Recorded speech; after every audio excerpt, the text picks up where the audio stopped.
right, we're good to go. Just get your name and rank and all that first. All right. Ready? Yep. Captain Scott Crawford, Spokane Valley Fire Department. We have a rotation of public information officers, and I'm up right now, hence me being here to kind of help you understand what you've got going on. So the call was received by dispatch at 1:05, and it was received as a haz-mat investigation, an overpressurized container. The container contained a chemical that they use for bleaching.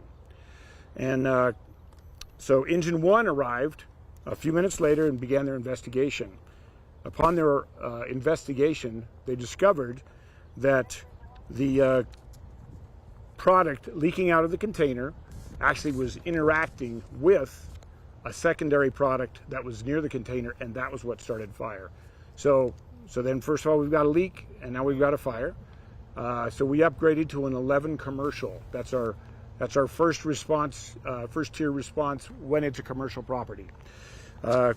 And after that, pretty quickly, we went to an 11W, and then we also went to a second alarm. So all of those are precautionary. We get something like this very rarely, so we want to make sure that we are covering all the bases. We don't move fast. We don't get ahead of ourselves. We don't get ahead of our knowledge.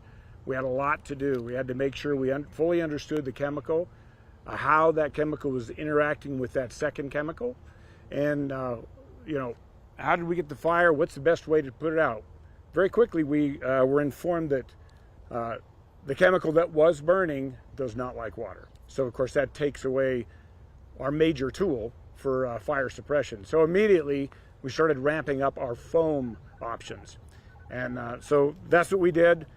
All the water options are off the table. And so we had to bring up enough foam, get enough foam going that we could start to do some suppression.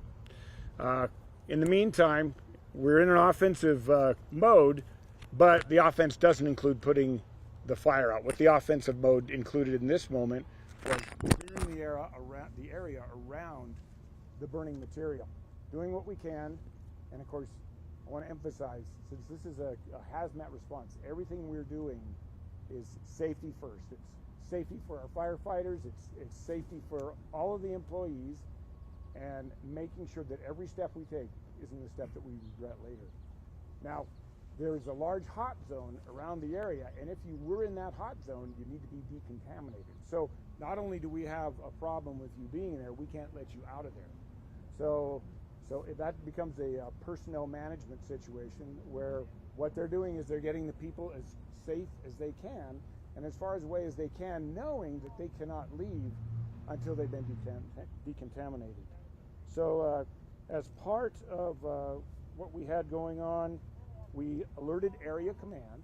Doesn't happen very often, but there is a standard group of people that are up every day, and those are the people that manage the overall county. Sorry, did I lose that? Oh, that's all right. So they're managing the overall county and making sure that resources are still covering everything else that happens.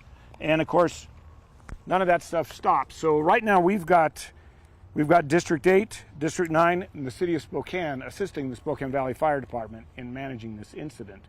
And they are doing everything, including backfilling our stations while we're all here, and then we have some of them on scene. We have the City of Spokane, and they're really good, effective hazmat team managing the most important piece, which is to make sure everybody's safe. And let me look at my notes real quick.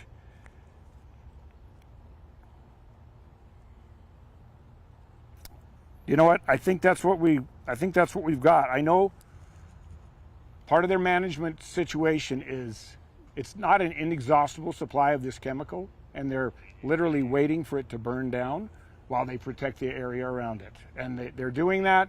They're confident in their approach, and they're just kind of making sure that things go as planned. And that's really all I got for you, and I can tell you why. When I first got on scene, I contacted our incident commanders, which is standard, and I was quickly told, we're really busy here, tell them what you can. And so that's what you got from me. So that's all I've got right now. Any evacuations? I know I heard on the radio, which is not verified, that they were talking about the east end of the complex, which would basically be inside of the paper mill itself. So no surrounding. Not that I'm aware of. Not that I'm aware of. Yeah. Can you repeat the chemicals at the beginning that were causing? I'm not 100% sure on what they are. I just know the original chemical that was in the overpressurized container is a bleaching agent, which makes sense at a paper mill. And I'm not sure what the second chemical was, but it did not like the first chemical. So the second they combined, it started the fire. So just because we were having some technical issues, the overpressurized container, did that explode or leak? I do not believe so. I think it was just a leak.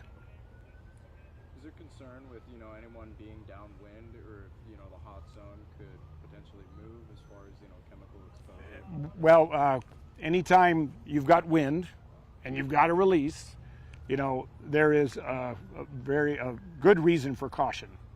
I would say people stay out of the area. Obviously, if they thought it was a big enough concern, they would have blocked off Argonne on both sides. They would have blocked off the other road here, and then probably well into Millwood, and they would have started evacuations. That's something that we do if we need to. We're always ready to do it. Working with the sheriff's department, we can go door to door and we can knock and have them go out, or we can have them shelter in place. I'm not aware of any of those having happened on this one. I believe it's all contained within the paper mill. And how many people that were working in there got evacuated, or aren't allowed to leave the hot zone quite yet? Don't know that number yet. Okay. Do you know of any injuries? I have not heard of any injuries. And just for clarification, it is still currently burning. They're just waiting for it to burn down a little bit. That's correct. I did hear on the radio, and of course that's just me listening to the radio, that they were pleased with the progress and it was burning down. Because it's still burning down, do you guys have an estimate as to how much longer it will continue burning? No. I have not gotten a word. No. Is this something you guys train for? Absolutely, we train. In fact, not ironic because we do it on purpose, but the people that are going to be coming out of that hot zone, they're going to get a full decon, which means they're going to get an unexpected second shower today.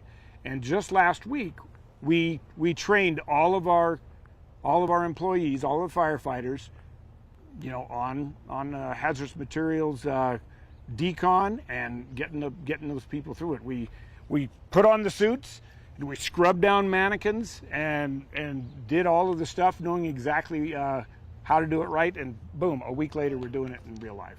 So can you talk about that decontamination process a little bit? What's going to be happening here? Well, yeah, modesty is important, but at the same time, we're just going to do our best. We've got a couple stages where we're going to walk them under a shower. We're going to scrub them down, everywhere you can imagine. And then we're going to probably try and get them either out of their clothes or just make sure, and it kind of depends on what they're finding, right? And then get them in something and then get them out of the hot zone. And I can't tell you how many people were close enough to warrant that. It could be 2, it could be 40, right? But I just don't know. Is this something that you work with larger places like a paper mill like this to prep them in case these situations happen? Is this something that they're prepared for inside their building as well? Every year we do a tour of the paper mill, if not 3 or 4. And the reason we do that is because a lot of times the fire will involve, it'll be just a pure fire, right? And so what we do is we refresh everybody's memory of what the place is laid out. It's going to be complex, and there's a number of buildings, a number of ways in and out, a number of things to account for safety that it really helps understand what you got. And so I'd say at least 2 or 3 times a year we'll take all our crews through, and the crew at Engine Station 2 right here, since they are literally just across the street, they have a special relationship with them. They'll go in, hey, I haven't seen that in a while. Would you mind if we go in and take a peek at that? And I heard this was changing. And we have a great relationship with the paper company. Has anything like this happened before at the paper mill, by your memory? Well, not this particular thing. We had a fire there a couple years ago, and it was involved. It was paper, right? And so it took quite a while to make sure we handled it properly, get that fire out. But as far as a chemical release, I can't remember one. Doesn't mean it hasn't happened. And then how big would you say that this fire, do you have any idea on how large the fire was at all? No, I haven't been given that, yeah. So I know the emphasis was to clear anything combustible away from what was burning, because they really couldn't put it out, because at that moment the water wasn't going to do it. And so certainly everyone that worked in that room, which is all going to be firefighters, they're going to get a very extensive decon. They're the ones that are probably going to be, walking away in gowns or something, and their bunkers and everything they're wearing is going to get a heck of a wash job. That's a got. Thank you. You bet. Appreciate it. Thank you. Yep. Sir, you mind if I ask you a couple questions? No, I came in no. late. Yeah. My name's Garrett. I'm with the Spokesman Review. Hey, Garrett. Good to meet you. Nice to meet Thanks, sir. Yeah. Thank you. I don't know how much I missed, but I definitely missed the beginning. Yeah, and I'll stick. I'll just give you. Thank you. If you're just now joining us, that was one of the Spokane Valley firefighter Crawford who was giving the information on that fire. Looks like crews are beginning to get a handle on it out in Millwood at the Inland Empire Paper Company. Now, what we know of how it started is it appears two chemicals leaked around the same time, interacted with each other, and that's what seems to have started this blaze.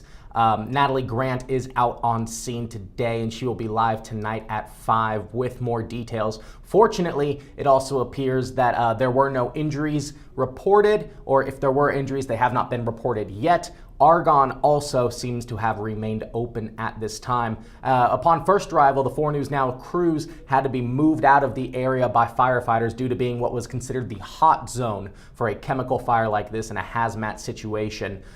So we will find out more as it becomes available. But fortunately, crews unfortunately, they weren't able to use water on this fire. It seems one of the chemicals is more resistant to water, so they had to use foam options in order to try to break this fire down. And it appears right now, though unconfirmed, it started in the east side of the building, according to firefighter Crawford. But again, Natalie Grant will have more coming up tonight at 5. But for now, live in studio, I'm Rob King for KXLY+.